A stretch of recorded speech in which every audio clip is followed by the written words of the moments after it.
Bismillahirrahmanirrahim. Assalamualaikum warahmatullahi wabarakatuh. Alhamdulillahilladzi hadana li hadza wa ma kunna linahtadiya law an hadallah. Asyhadu an la ilaha illallah wa asyhadu anna Muhammadan abduhu wa rasuluh. Sahabat lansia yang berbahagia, mari kita tetap selalu bersyukur kepada Allah Subhanahu wa Ta'ala, yang mana usia kita itu telah dilebihkan, sangat dilebihkan dari usia Kanjeng Nabi Muhammad Sallallahu Alaihi Wasallam yang hanya 63 tahun. Saya sudah 76 tahun, 13 tahun lebih dari usia Nabi Muhammad. Kita harus husnuzon pada Allah. Kenapa Allah memperpanjang usia kita melebihi Rasulullah? Antara lain, kita diharapkan supaya untuk meningkatkan ataupun meningkatkan amal soleh kita, meningkatkan kegiatan-kegiatan dakwah yang dulu belum kita lakukan. Sekarang masih diberi kesempatan umur panjang, marilah kita manfaatkan sebaik-baiknya. Kita bertobat, kita memperbanyak istighfar sebelum sholat, sesudah sholat malam. Kita renungkan dosa-dosa kita yang lalu. Kemudian perbanyaklah istighfar minimal 100 kali seperti yang dilaksanakan oleh Nabi Muhammad SAW. Mudah-mudahan apa? Mudah-mudahan Allah bisa melebur dosa-dosa kita yang dulu, bisa memaafkan segala kehilafan yang dulu. Dan kita akan menjemput maut kita dengan tersenyum, dengan husnul khotimah. Alhamdulillah, ibu-ibu lansia yang berbahagia, kali ini saya hanya akan mengupas apa tugas-tugas kita. Tugas kita kepada anak-anak kita insya Allah sudah kita selesaikan. Mendidik, kemudian mendidik, mendoakan, mengajarkan segala-segala yang diperintahkan oleh Allah. Kemudian juga tugas untuk mensekolahkan, memberikan ilmu, kemudian juga menikahkan terhadap terutama atau yang punya anak perempuan, ya.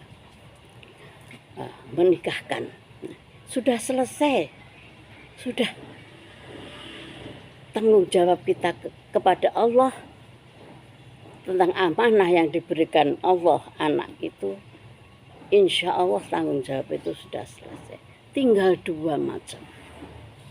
Ini adalah dua ini merupakan satu kelebihan yang telah diberikan oleh Allah kepada kita, ya. Yaitu apa? Tugas kita kepada anak-anak kita yang sudah mentas, yang sudah mempunyai keluarga sendiri, yang sudah bertanggung jawab sendiri terhadap apa yang mereka kerjakan, tinggal dua. Dan dua ini jangan sampai dilewatkan satu hari pun, harus. Nah, apa ibu-ibu dan bapak-bapak sekalian, sahabat lansia yang saya hormati? Yang pertama adalah kita selalu dan tak boleh henti mendoakan kepada anak kita. Apa doanya? Nggak usah mulu-mulu, nggak usah berdoa mudah anak saya jadi ini. Tidak. Karena kalau saya laksanakan, saya doakan setiap hari, setiap habis sholat itu hanya mudah-mudahan bimbinglah anak-anakku, cucu-cucuku untuk menjadi anak-anak yang soleh dan solihat. Bagi kami anak soleh dan solihat, kami terjemahkan dengan yang satu, taat kepadamu, takwa kepada Allah. Taat apa yang diperintahkan Allah dan apa yang dilarang Allah dilaksanakan. Yang kedua, berbakti kepada kedua orang tua. Supaya anak-anak kita itu tidak menjadi anak-anak yang durhaka, tidak menjadi anak-anak yang yang hidupnya itu susah. Karena apa? Karena dia tidak berbakti kepada kedua orang tua. Dan yang ketiga, mudah-mudahan anak-anak cucu-cucu kita itu menjadi orang yang bermanfaat bagi masyarakat. 3 itu saja. Kalau anak-anak cucu-cucu kita itu bisa bertakwa kepada Allah, ya, taat, kemudian berbakti kepada orang tua dan bermanfaat bagi masyarakat, insya Allah kita itu sudah lega melihat betul-betul anak-anak kita itu menjadi anak-anak yang qurrat a'yun. Jadi mendoakan anak itu tidak usah yang mulu-mulu, jadi presiden, jadi ini. Tidak. 3 itu saja kalau sudah dikabulkan oleh Allah, itu bahagia. Kita orang tua yang melihat, orang tua yang merasakan, itu akan merasakan satu kebahagiaan yang luar biasa. Nah, itu yang pertama. Tugas yang pertama itu mendoakan. Jangan sampai sehari kita tidak mendoakan anak-anak dan cucu-cucu kita. Jangan sampai terlewatkan. Karena insya Allah doa orang tua kepada anak itu tidak ada hijabnya.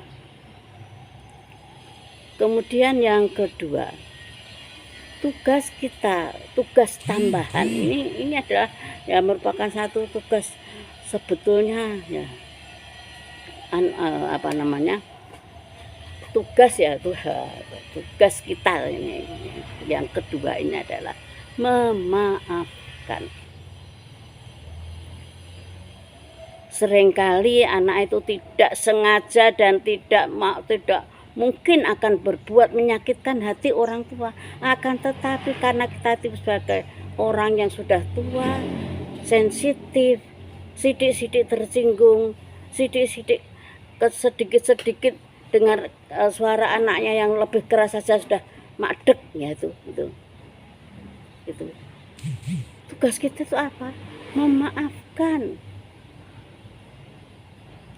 Kasihan anak-anak kita itu kalau tidak dimaafkan. Apalagi terucap dari mulut orang tua itu kata-kata yang sangat tidak baik untuk anak-anak.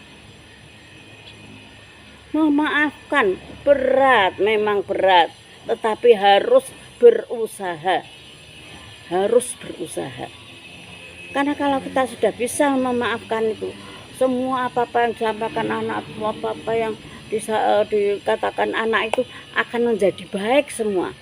Tidak ada yang menyakitkan hati kita. Karena dasar kita itu sudah apa? Sudah memaafkan segala apa yang dilakukan oleh anak-anak kita. Nah, ada satu cerita ini yang sangat dari seorang teman. Dia sangat sayang dan sangat menghargai kepada anaknya yang laki-laki, karena anak laki-laki itu sangat-sangat menyayangi dan sangat-sangat membanggakan kepada ibunya. suatu hari ketika anaknya pulang dari kerja, kebetulan istrinya sedang hamil berat, sedang hamil besar, dia sedang nonton TV bersama ibunya. Nah, dengan melihat anaknya datang, semua senang. Ibunya senang, anaknya datang dari kantor, istrinya senang, suaminya sudah pulang. Lebih-lebih senang lagi ibunya karena anak yang disayangi itu melihat ibu dan istrinya itu duduk sedang menonton TV.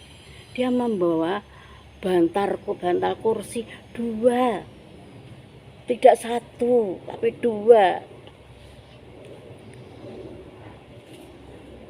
Pikir ibunya, wah, anak saya itu memang luar biasa. Dia membawa bantal 2, 1 untuk istrinya dan 1 untuk ibunya. Tiba-tiba apa yang terjadi, Ibu? Ketika sampai di tempat duduk ibu dan istrinya, bantal 2 itu dua-duanya dikasihkan kepada istrinya. Yang 1 untuk bersandar karena hamil 2, yang 1 untuk dikekep. Ibunya tidak dikasih bantal. Sakit hati, sakit. Waktu itu sakit sekali, sampai masuk ke kamar nangis, betul-betul nangis. Kok anak yang saya cintai, anak yang saya banggakan kok begitu sikapnya ya.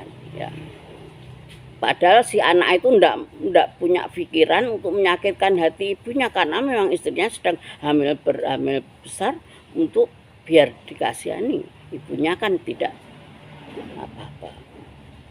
Nah, sejak itulah si ibu itu mengatakan, oh itu karena keegoisan saya. Ini harus supaya ada apa? Supaya anak itu tidak merasa menyakiti hati ibunya dan ibu tidak merasa tersakiti hati oleh anaknya. Nah, jadi ibu-ibulah itu memang orang tua yang seperti kita ini itu sudah sangat sensitif ya. Jadi kita sendiri sekarang yang bisa menata senja, yang bisa menata hidup kita di hari tua untuk kita bisa happy dan happy. Ya. Itu hanya kita sendiri. Kita tidak bisa minta tolong kepada siapa-siapa. Kamu mau menjadikan saya bahagia, tidak. Hati kita yang menata. Mari kita tata untuk anak-anak kita itu mendoakan dan memaafkan sampai kapanpun sehingga tidak ada terjadi hal-hal yang sangat menyakitkan dan sangat disakitkan. Assalamualaikum warahmatullahi wabarakatuh.